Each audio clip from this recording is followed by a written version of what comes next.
La fijación externa en fracturas de pelvis.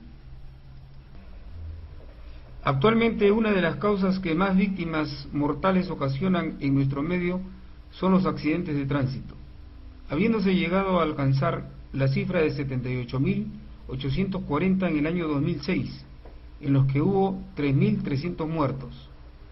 En un boletín publicado el 30 de septiembre del 2007, señalan que al año mueren 3.500 personas por accidentes de tránsito, en los que el 70% no son por falla técnica vehicular, sino por exceso de velocidad, maniobras temerarias y ebriedad.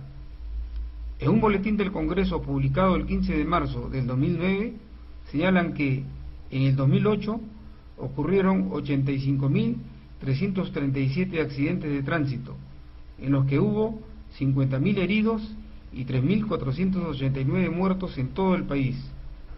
Solo en Lima hubieron 52.684 accidentes, en los que hubieron 25.669 heridos y 990 muertos.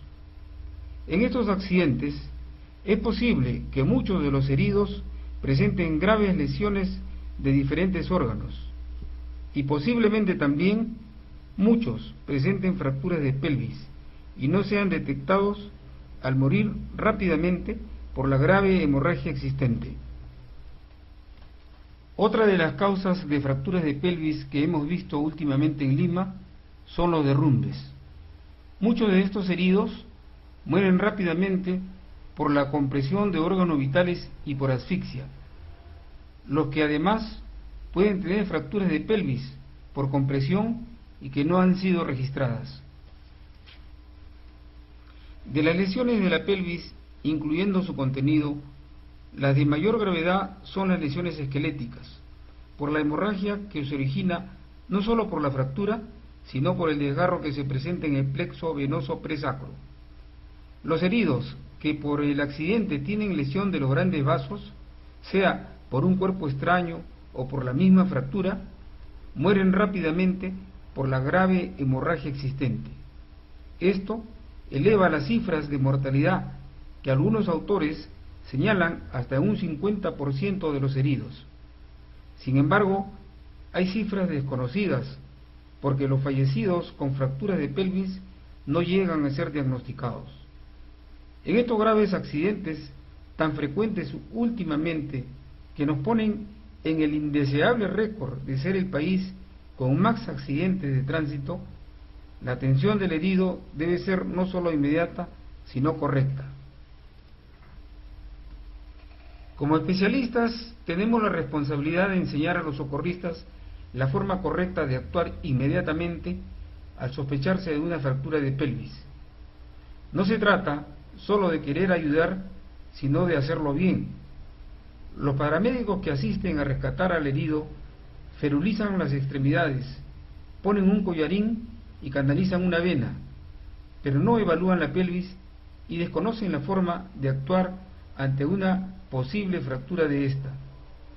Nos corresponde dar la instrucción necesaria para socorrer convenientemente al herido en el lugar del accidente y tratar de disminuir los índices de mortalidad. De lo contrario, como ocurre actualmente, todos quieren ayudar, pero si desconocen cómo hacerlo bien, solo se convierten en espectadores de cómo se extingue una vida. La atención del herido con fractura de pelvis tiene dos momentos: en el lugar del accidente y en el centro de atención. En el lugar del accidente debemos enseñar la atención correcta del herido con posible fractura de pelvis. No es difícil evaluar una pelvis inestable, colocar medios improvisados para tratar de comprimir la pelvis y controlar la hemorragia hasta que éste llegue a un centro médico de atención. En el centro de atención tendremos dos objetivos. El primero y más importante es controlar la hemorragia y el segundo es restituir el anillo pélvico para evitar secuelas generalmente discapacitantes. En los casos de inestabilidad hemodinámica grave, debe recurrirse a medios que tiendan a cerrar el anillo pélvico en su parte posterior, lo que generalmente se consigue rápidamente con montajes de fijación externa. Considerando que la hemorragia que puede comprometer la vida del herido se debe a la lesión que se presenta en la parte posterior del anillo pélvico, la idea es cerrar esta de la forma más rápida, lo que se consigue con pinzas similares a las de Gans o con este fijador de pelvis de emergencia. Una vez controlada la hemorragia, debemos restituir el anillo pélvico para evitar secuelas como estas. Para lograrlo, existen procedimientos de fijación externa y de osteosíntesis interna. Esta clasificación es útil solo con fines didácticos y nos permite comprender que la fijación externa solo tiene aplicación en algunas fracturas que comprometen el anillo pélvico. Las fracturas parciales generalmente no causan grandes hemorragias, requieren una osteosíntesis menor y muchas veces curan solas, mientras que las fracturas del cótilo generalmente comprometen la articulación de la cadera y requieren osteosíntesis interna. En estas, la fijación externa no resuelve el problema. Aquí, la fijación externa no tiene lugar. Estas fracturas no son graves y requieren osteosíntesis mínima. En este caso, la fijación externa tampoco solucionará el problema por falta de puntos de apoyo. Aunque la fractura compromete el anillo pélvico, la fijación externa no resolverá el problema, por lo que se debe recurrir a osteosíntesis interna. Ante esta pregunta, la respuesta es obvia. De acuerdo a nuestro esquema, vemos que la fractura compromete el cótilo. Además, tampoco se podría usar una pinza para cerrar de emergencia el anillo posterior, porque la lesión compromete el nivel de inserción de los clavos, como veremos después.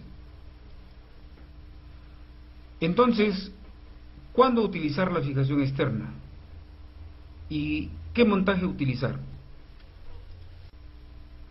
Utilizamos fijación externa en aquellas fracturas de pelvis en las que con el fijador se puede cerrar el anillo pélvico, porque como hemos visto, no siempre es posible realizarlo, y muchas veces será necesario complementar con osteosíntesis interna. Con el FER hemos diseñado dos montajes anteriores, uno antero-superior y otro antero-inferior. El montaje antero-superior está indicado especialmente en las fracturas tipo B de Tile, sea por compresión antero-posterior, que son las rotatorias externas o en libro abierto, o por compresión lateral, que son las rotatorias internas. Ejemplo de una fractura por compresión lateral o rotatoria interna. Ejemplo de una fractura por compresión antero-posterior, rotatoria externa o en libro abierto, y que nos servirá para ilustrar la colocación del montaje antero-superior.